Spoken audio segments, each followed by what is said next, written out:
Bonjour. Donc vous êtes venu écouter une conférence sur les cellules souches. Ça fait quand même quelques années que je l'ai fait. Notre travail a débuté en 2001 et je vais vous parler des cellules souches de moelle osseuse et des cellules souches d'organes, ce qu'on appelle les cellules souches adultes et non pas les cellules souches embryonnaires. Je donnerai deux mots, il y a une grosse différence entre les deux. Donc, ce que je vais vous dire, bon, il y en a qui ont déjà écouté mes conférences, mais je répète toujours parce que j'aime bien commencer par certains symboles. Je dis qu'il n'y a pas de plus grande folie au monde que de condamner pour faux ce qui ne nous semble pas vraisemblable et de ramener la puissance de Dieu et de notre mère nature à notre propre capacité et à notre suffisance. C'est pas de moi, c'est de Montaigne et c'est numéro 27. Donc ce qui ne semble pas vraisemblable, ce n'est pas parce qu'on ne le voit pas, c'est parce qu'on ne le sent pas. Vous voyez aujourd'hui avec la physique et la médecine quantique, c'est des choses qu'on ne voit pas, mais on en voit bien les résultats.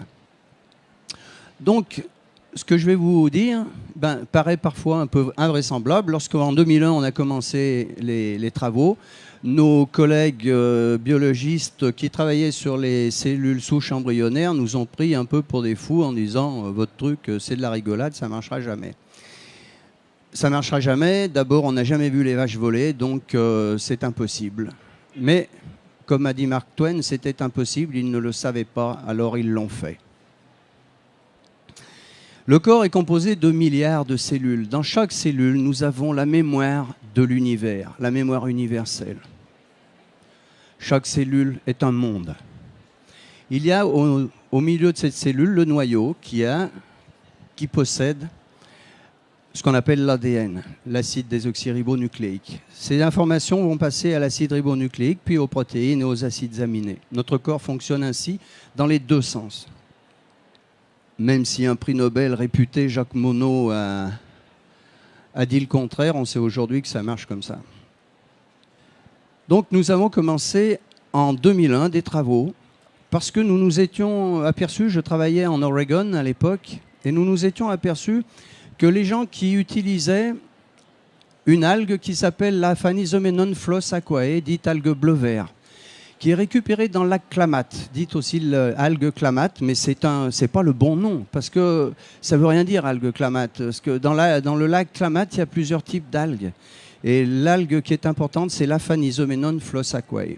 Cette algue a été beaucoup attaquée par des gens, mais qui sont des producteurs de spiruline, pas en France, hein, je vous dis tout de suite, c'est pas ici, donc, mais à l'étranger, et qui, évidemment, voyaient d'un mauvais œil que la Phanizomenon floss aquae fasse surface.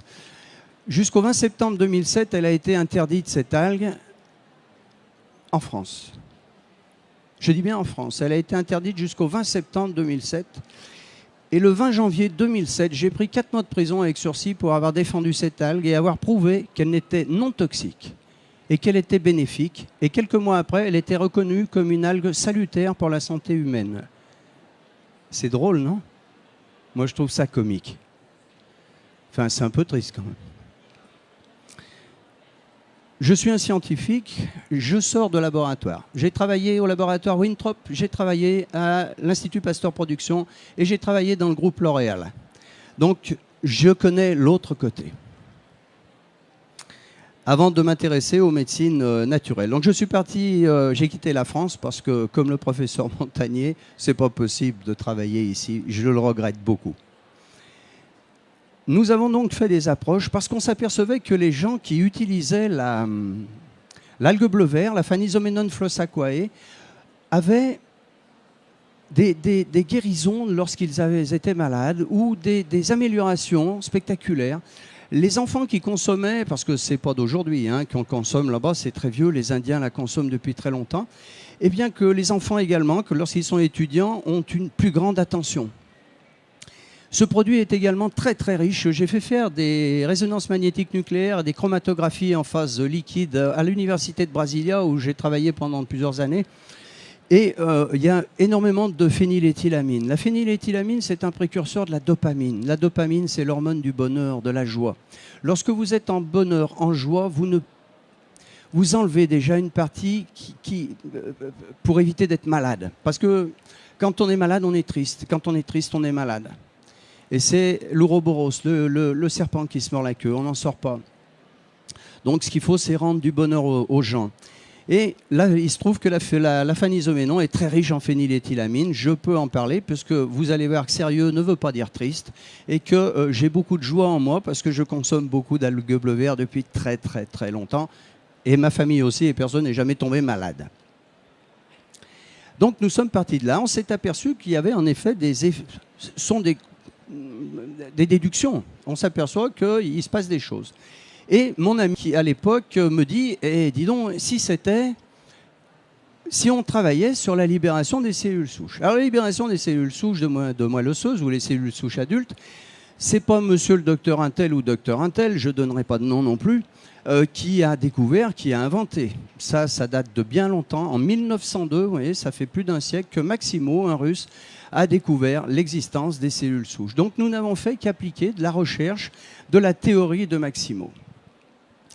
Cette algue bleu vert, elle a une particularité.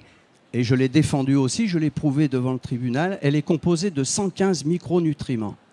C'est l'aliment le plus complet que l'on connaît aujourd'hui sur la planète. 115 micronutriments. Il a donc fallu éliminer à l'intérieur de cette algue bleu vert les molécules qui n'étaient pas spécifiques à la libération des cellules souches. Et nous nous sommes aperçus, sur les 115, nous en avons gardé 2. Nous avons gardé 2 molécules et à partir de là, nous avons commencé à faire des essais cliniques. On savait que les essais in vitro étaient satisfaisants, mais il faut aussi faire les essais in vivo. Donc on a commencé à faire les essais in vivo et j'en ai fait beaucoup en France. Et on s'est aperçu en effet que les résultats étaient spectaculaires. Spectaculaires sur tout type de pathologie. Alors, les produits que nous avons développés ne guérissent rien, ne soignent rien. Ils n'ont aucune propriété thérapeutique, ce ne sont pas des médicaments. Si je dis ça, je vais en prison. Donc, ils ne soignent rien, ils ne guérissent rien. Alors, vous allez dire à quoi ça sert ? Ben, ça sert à une chose, à stimuler la production et le relâchement des cellules souches. Ça, c'est scientifique. Et nos cellules souches, parce que les vôtres, c'est les miennes aussi, nos cellules souches ont la capacité de nous guérir. Chaque jour, nos cellules, ce qu'on appelle par mitose, vont se séparer des cellules souches et vont donner naissance à 2 cellules. Une cellule qui va être adulte, qui elle ne va pas se multiplier, et à nouveau une autre cellule de multiplication. Notre corps en permanence se renouvelle, comme les cheveux poussent, comme les ongles poussent, notre corps se renouvelle. Le cœur que nous avons aujourd'hui n'est pas le cœur que nous avions il y a 10 ans. Il a complètement été renouvelé. Mais il y a une mémoire cellulaire et cette mémoire se transmet. Malheureusement, ce renouvellement des cellules souches en vieillissant, nous avons un vieillissement biologique normal. Donc ce vieillissement se produit. Lorsqu'il nous arrive un ennui, un stress, le stress oxydant, le stress c'est ce qu'on mange, ce qu'on boit, ce qu'on respire, mais aussi ce qu'on entend et ce qu'on voit. Pour vivre heureux, coupez la télé. Il faut essayer d'éliminer le plus possible ce stress oxydant, ce qu'on va appeler les radicaux libres. Donc on peut utiliser aussi, vous connaissez, des antioxydants qui sont le sélénium, les bêta-carotènes, le glutathion, mais aussi la vitamine C et bien d'autres, bien sûr. Le glutathion et les coenzymes Q10 sont les plus puissants. Lorsque nous vivons un stress oxydant, nous affaiblissons nos défenses immunitaires. Et comme l'a dit le professeur Antoine Béchamp, qui était l'ennemi juré de Pasteur, le microbe n'est rien, le terrain est tout. Et Pasteur, paraît-il, l'a reconnu sur son lit de mort. Béchamp avait raison, le microbe n'est rien, le terrain est tout. Alors on me dit, mais le terrain, il est acide, il ne faut pas être en acidité. Ça ne veut rien dire du tout. Moi, j'essaye toujours d'imager mes propos. Et pour la compréhension. Parce que le terrain, ça se partage en 4. Et vous avez l'acidose et l'alcalose. Mais l'acidose oxydante, l'acidose réductrice, l'alcalose oxydante, l'alcalose réductrice. Et quand on me parle d'acidose, je dis laquelle ? C'est comme les pneus de la voiture. Si vous me dites les pneus de ma voiture, ils sont mal gonflés. Ça veut dire quoi ? Rien. Trop gonflés ou pas assez gonflés ? Dans les 2 cas, ils sont mal gonflés, mais ils ne vont pas s'user pareil. Et bien c'est exactement pareil avec le terrain. Qu'est-ce que ça veut dire l'acidose? En acidose oxydante, oui, vous allez développer des pathologies. Mais en alcalose oxydante, vous allez aussi développer des pathologies. Il faut être en acidose réductrice. Et en acidose réductrice, c'est là que se produit la vie. L'utérus de la femme, au moment de la fécondation, est en acidose. C'est là que se produit la fécondation. Au même niveau, en alcalose, vous avez la peste, le typhus, le choléra. Ça a été prouvé par Louis-Claude Vincent, que certains connaissent peut-être si vous avez fait de la bioélectronique, très connu. Donc, il ne faut surtout pas être en alcalose oxydante. C'est une erreur. C'est le terrain. Donc, le terrain est tout. Lorsque vous avez un terrain qui est sain, et ça, le professeur Montagnier l'a bien reconnu, puisqu'il y a eu une émission il y a quelques semaines à la radio que j'ai downloadée, comme on dit, qui était très intéressante sur Radio France Catholique, Radio France Catholique, RCF, Radio Catholique Française. Voilà. J'écoute pas cette émission, mais évidemment, on me prévient tout de suite. Va voir, il y a un truc. Lorsque vous avez un terrain qui avec des défenses immunitaires qui sont blindées, comme on va dire, vous pouvez pas tomber malade. C'est impossible. C'est impossible. Et pour ça, il faut le protéger, ce terrain. Il faut éviter de l'oxyder. Alors, il faut essayer de vivre au-dessus du stress. Et je sais que ce n'est pas facile, surtout en ce moment, avec les problèmes qui sont mondiaux. Il ne faut pas croire que c'est qu'ici. C'est partout pareil. Je vous assure qu'en Amérique, c'est la même chose. J'y suis assez souvent pour le savoir. Donc, nous, notre idée, ça a été de dire, puisque, en vieillissant,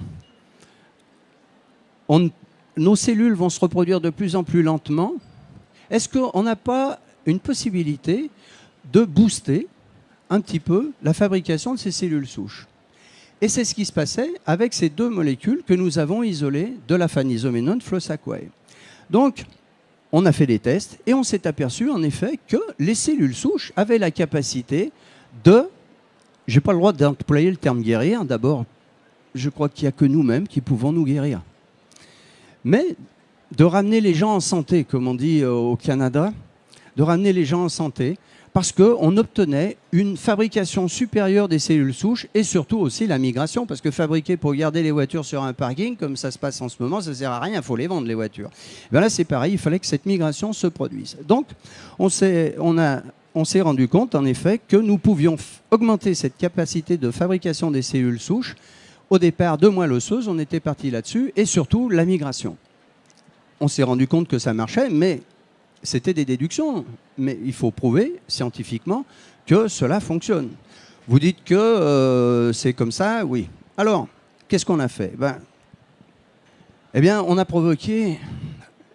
Pour les amis des animaux, je suis désolé, mais je fais partie du WWF, donc j'aime beaucoup les animaux. Mais on est obligé de faire des tests sur animaux parce que vous ne pouvez pas être officiellement reconnu si vous dites « ça marche ». Oui, mais ça marche comment? On a fait ça sur des souris Norway.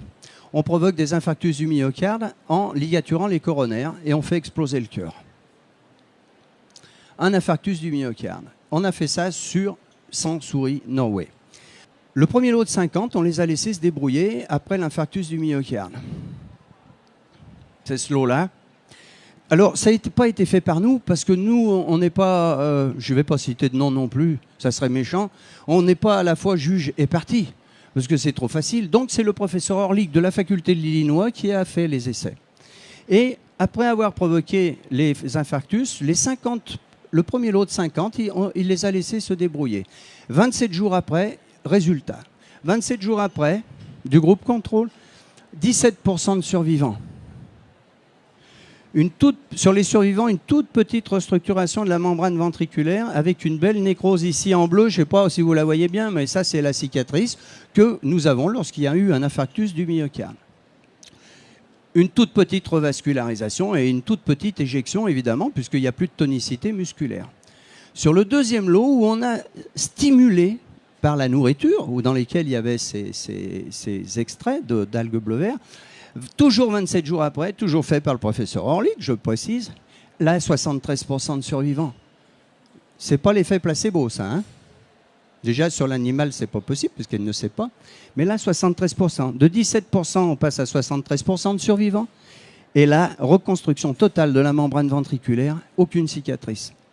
Je peux vous dire que ce qui se passe sur l'animal se passe sur l'homme, puisque ensuite les essais ont été faits. On commence toujours par ses copains, Moi, je n'ai pas d'infarctus, donc je n'ai pas pu tester sur moi. Mais on commence toujours par ses copains qui ont accepté. On savait déjà qu'on nuirait pas de toute façon. Et ça, il se passe la même chose. Reconstruction totale. Mais vous dites que c'est les cellules souches, c'est bien facile de dire ça, mais prouvez-le nous. Alors, bien, on a fait un test qui est tout simple. Quand j'étais jeune, je faisais de la spéléologie. Et quand on perdait une rivière en spéléologie, on mettait un produit dedans qui s'appelle la fluorescéine. Et la fluorescéine, c'est un produit qui est vert, c'est très joli, hein, fluorescent. Et on perd la rivière, on perd l'eau, et on va retrouver, évidemment, on cherche, on ne sait pas où c'est, on cherche, et à l'endroit où l'eau ressort vert, ben on sait que c'est bien la rivière dans laquelle on a mis la fluorescéine qui ressort.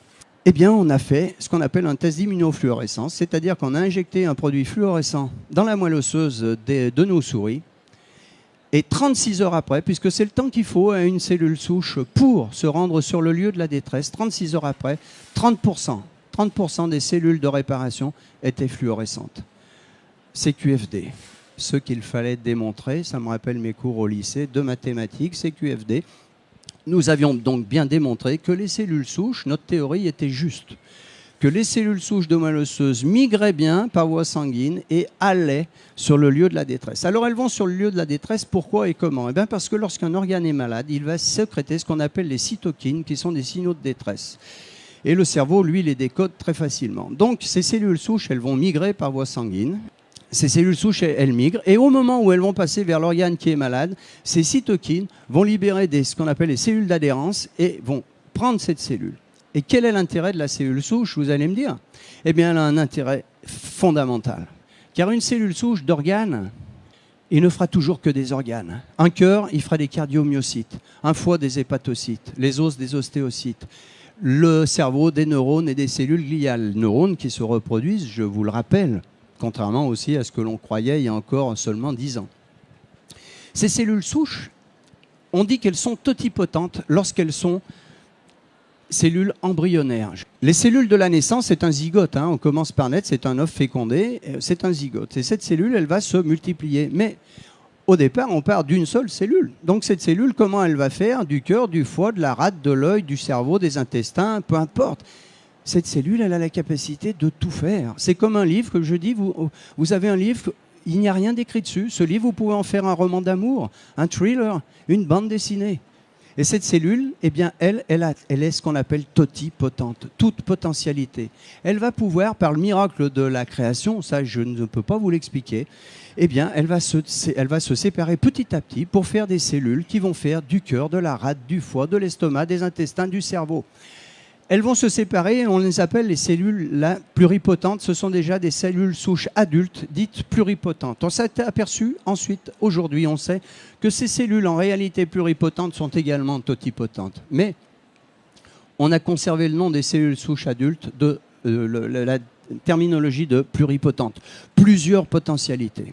Ensuite, elles vont se séparer pour donner des cellules multipotentes, de multiples potentialités, et ensuite des cellules différenciées. C'est-à-dire que là, à ce moment-là, théoriquement, j'en suis pas sûr, mais je ne peux pas prouver le contraire encore pour le moment. Et moi et d'autres, hein, je ne suis pas plus fort que les autres. Ici, c'est une cellule qui aura pu faire du cœur, un cardiomyocyte, un hépatocyte, un neurone, une cellule gliale, et normalement, elle ne peut pas revenir en arrière, ce qui n'est pas certain puisque les néoblastes sur les planaires peuvent le faire. Donc, pourquoi pas? Comment ça fonctionne les cellules souches? Vous allez voir, vous allez comprendre. C'est simple. Ici, il y a des hommes qui étaient des petits garçons et puis des femmes, ça a été des petites filles. Alors, je ne sais pas si les petites filles le font, mais les petits garçons, on l'a fait. Moi, je l'ai fait. Quand on est gamin, on attrape des lézards. Et puis, quand on ne sait pas, on attrape le lézard par la queue et vous avez la queue du lézard qui vous reste dans les doigts. Et la queue du lézard, elle repousse. Ça vous semble normal? On ne se pose même pas la question. Bah oui, on a toujours vu la queue du lézard repousser. Eh bien, ce sont les cellules souches qui font repousser la queue du lézard. Ça paraît tellement normal. Bah oui, vous coupez un ver de terre en deux, il fait 2 vers de terre.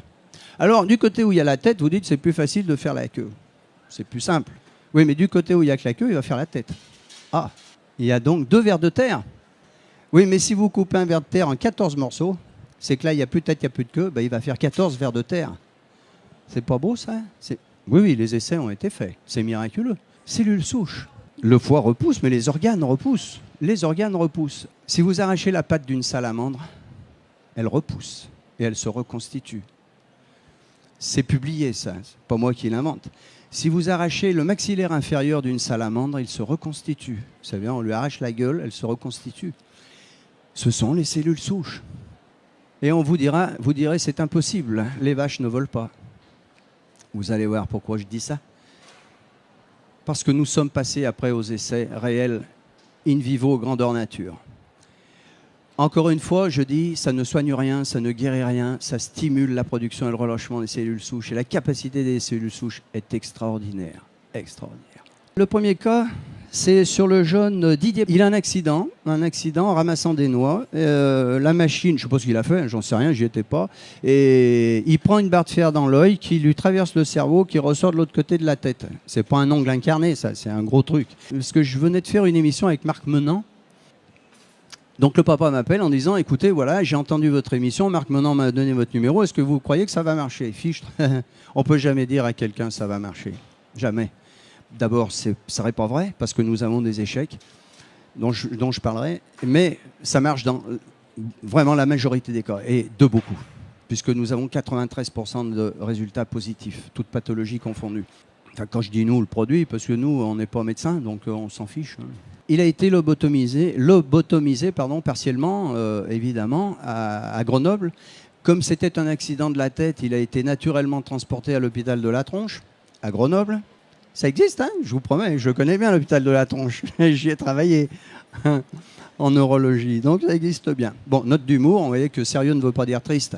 Et là, les médecins, les chirurgiens disent, bah, écoutez, monsieur, votre fils, il est dans le coma, mais on ne sait pas s'il s'en sortira, mais ce qui est sûr, c'est qu'il ne parlera plus jamais. Il ne parlera plus jamais, monsieur, c'est impossible. Nous avons lobotomisé l'aire cérébrale de la parole, qui s'appelle l'aire de Broca. Nous l'avons lobotomisé, donc il ne parlera plus jamais. Et s'il s'en sort, le papa a donné le produit à son fils. Au bout de 3 jours, il était sorti du coma. Et les médecins disent, ah ben c'est bien, il récupère très très vite. Hein. Il récupère vite, mais il ne parlera jamais, il ne parlera plus jamais, monsieur, c'est impossible. Et toutes les semaines, le papa m'appelait en me donnant des nouvelles, parce que pour moi, c'était le plus important. Ce n'est pas toucher des sous, c'était de savoir comment ça fonctionnait. Vraiment, là, sur des cas comme ça, très graves et tout. Et puis bon, les semaines passent. Et au bout de 2 mois, le papa m'appelle un matin en me disant, monsieur Prunier, ce matin, Didier parle.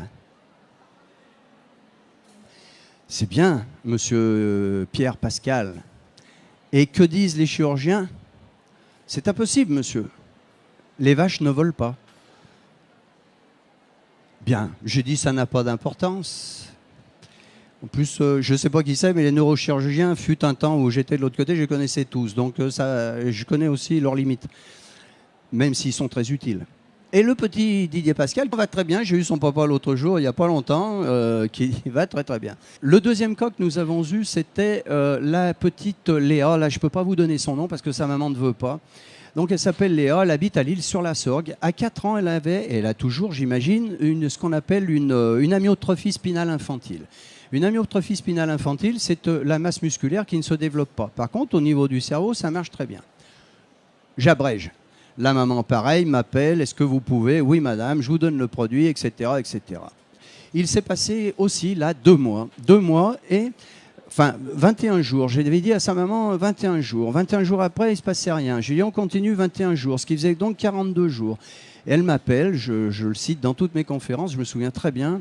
J'étais au bord du lac de Garde, parce que j'aime bien travailler au bord des lacs, réfléchir au bord des lacs.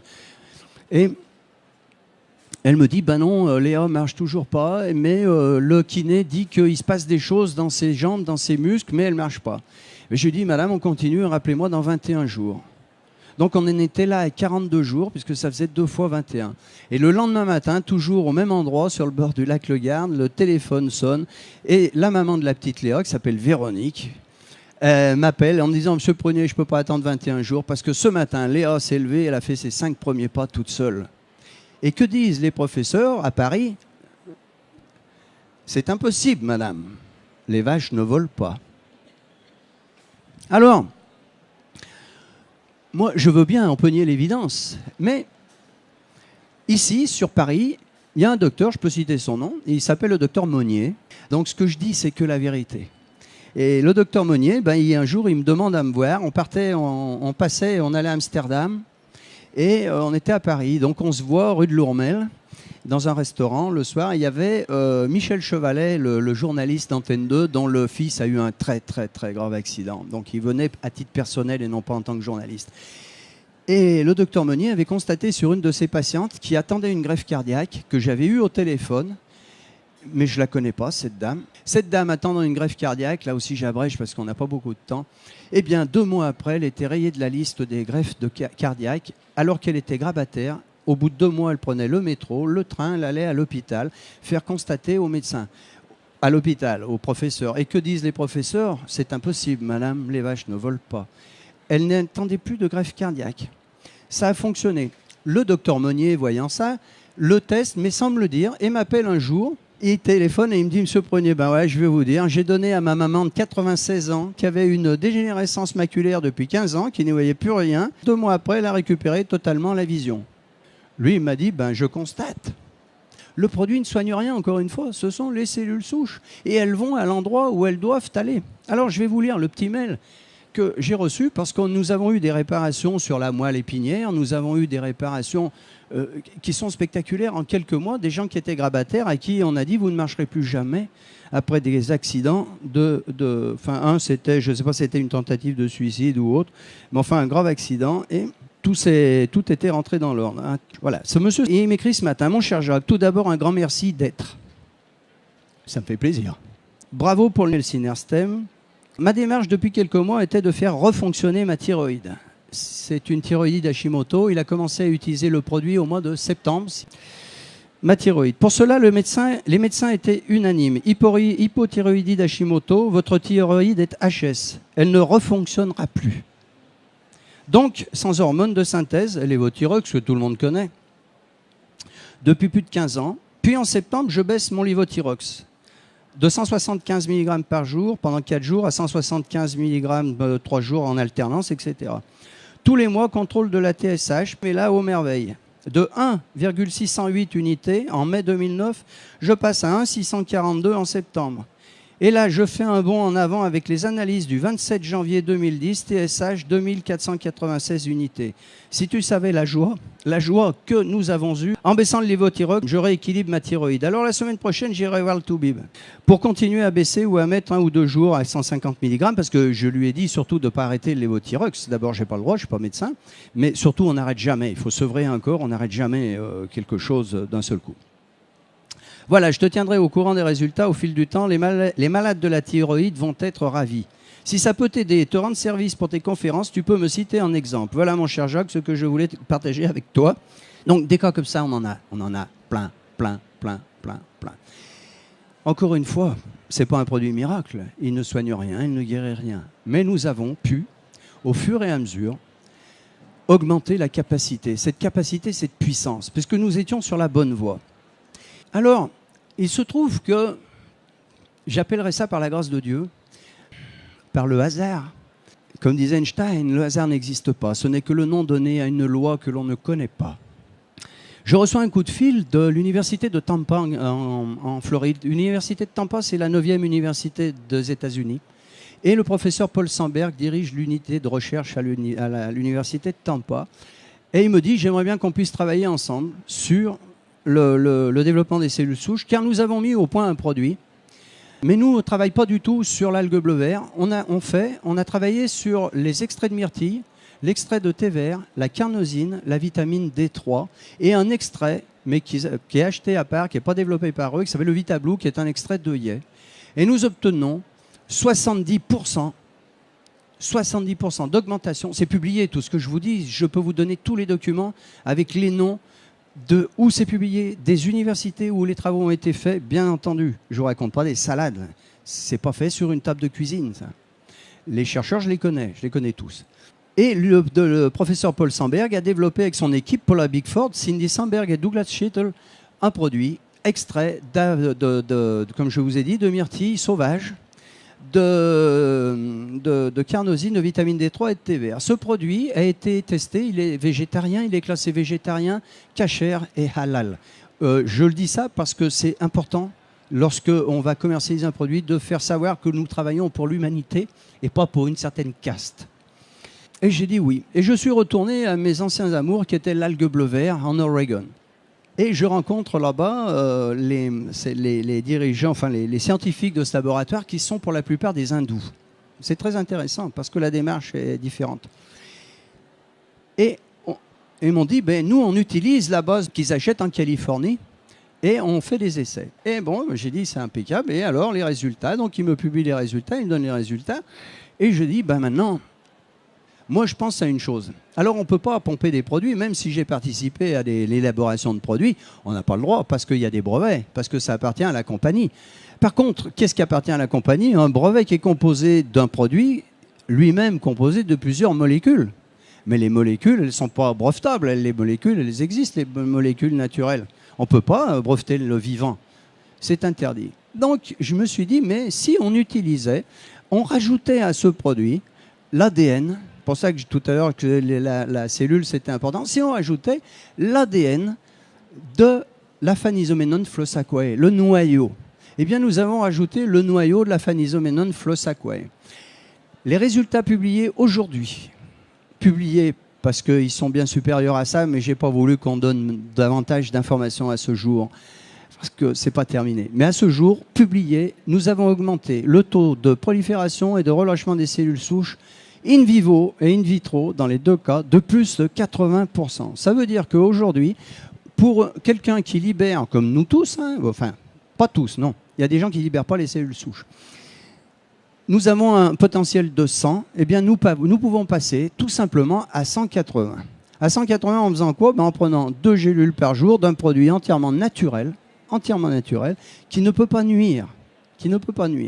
Alors, je vous ai dit, les résultats, il ne fait rien le produit. Par contre, si vous l'utilisez sur un Alzheimer, Parkinson, sclérose en plaques, sclérose latérale amyotrophique, dites maladie de Charcot, la pire des saloperies, les amyotrophies spinales infantiles, les dégénérescences maculaires, mais également d'autres pathologies du type autisme.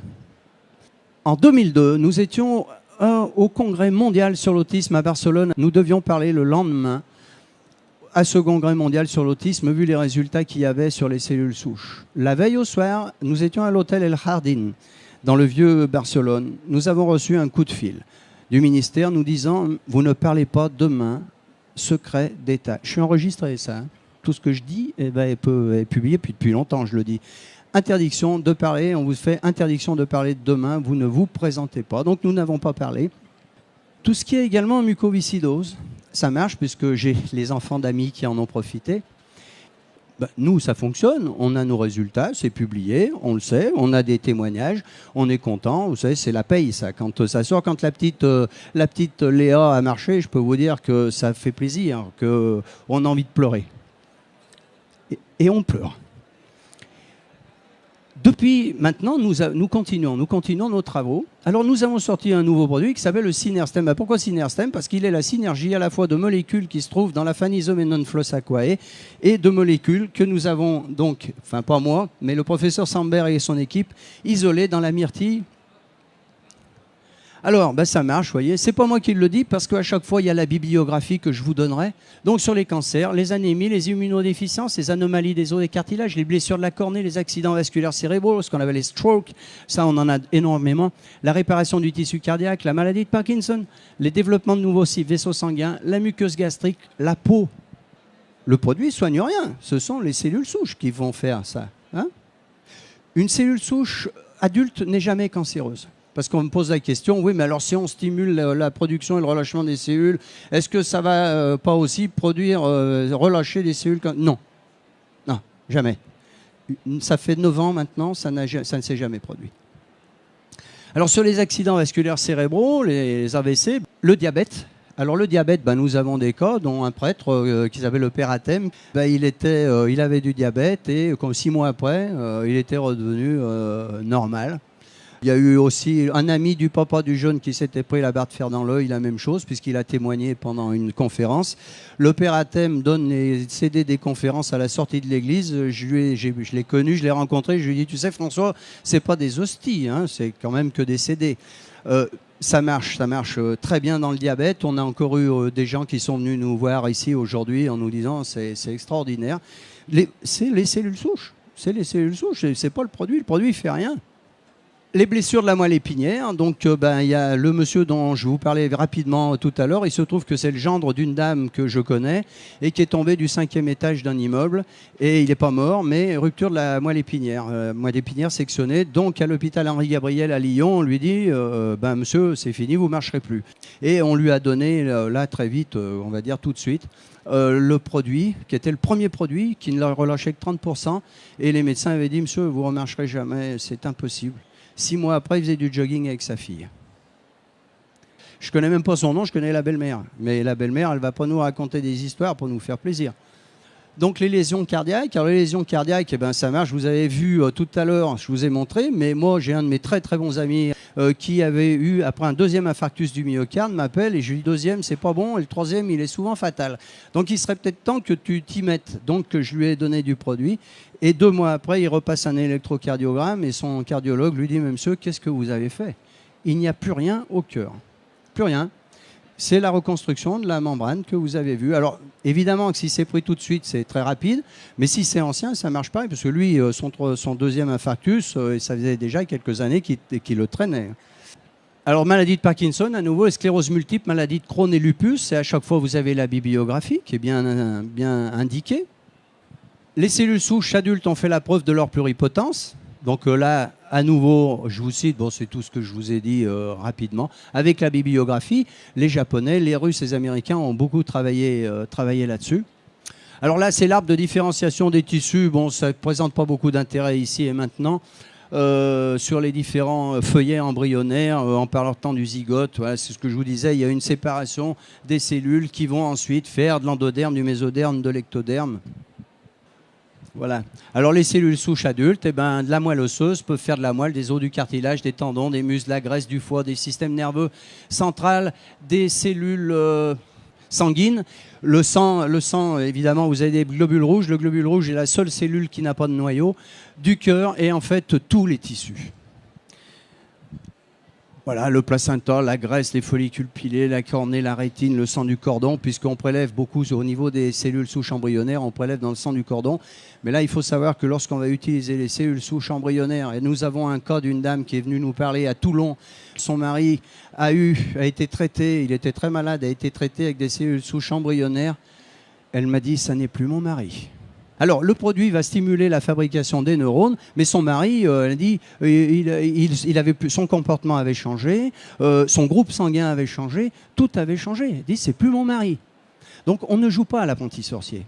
Nous, on ne fait pas ça, nous. On ne fait rien. On a isolé des molécules qui stimulent le relâchement des cellules souches et qui permettent de stimuler la fabrication et le relâchement de nos propres cellules. Donc, il n'y a pas d'intervention externe, il n'y a pas d'agression du corps. C'est nous-mêmes qui fabriquons. On a mis un booster, tout simplement, un turbo dans le moteur. Donc voilà, c'est un petit peu rapide, mais les cellules souches, on parlait surtout au départ des cellules souches de moelle osseuse, sont capables de faire des muscles, mais également des cellules gliales, des glies, des névroglies, des neurones, des cardiomyocytes, des hépatocytes, puisqu'elles sont pluripotentes, on va dire totipotentes. Mais on s'aperçoit qu'en effet, ça fonctionne très, très, très, très bien. Alors, là, je suis obligé de laisser la pièce parce qu'il faut être respectueux de l'emploi du temps de tout le monde. Bien entendu, je suis à votre disposition. Voilà, merci beaucoup, bonne soirée.